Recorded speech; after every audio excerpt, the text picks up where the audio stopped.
the Great Blackout. It was made in 1994, and 1994 was the worst year in the crisis of the 90s.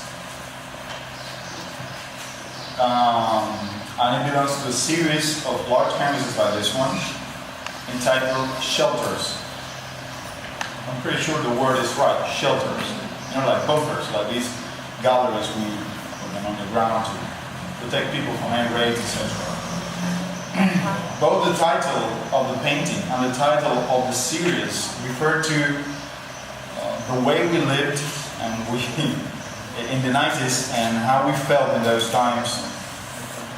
The Great Blackout refers to something that happened in the 90s after the collapse of socialist system in Eastern Europe.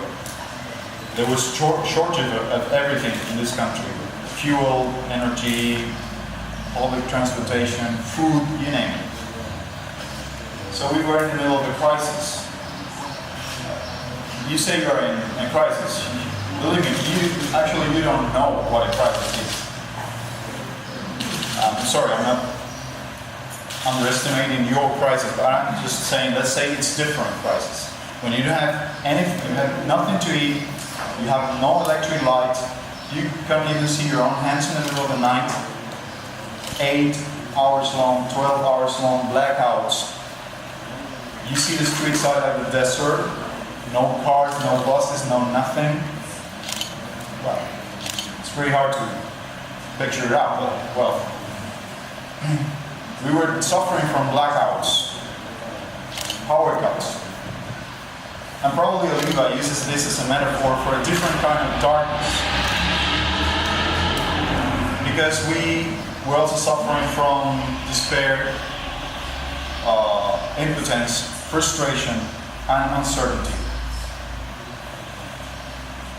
The Shelters, the title of the series, refers to something that also happened in those times, because of the fall of socialism in Eastern Europe, we lost, let's say, protection from the bloc. And so there was a national program alongside the island with aid from the government. People started opening galleries on the ground everywhere, in every working center, school, neighborhood. People started opening holes in the ground and started building these small community shelters to protect people from you. Because our leaders started talking constantly about the imminence of a military invasion from the United States in those times.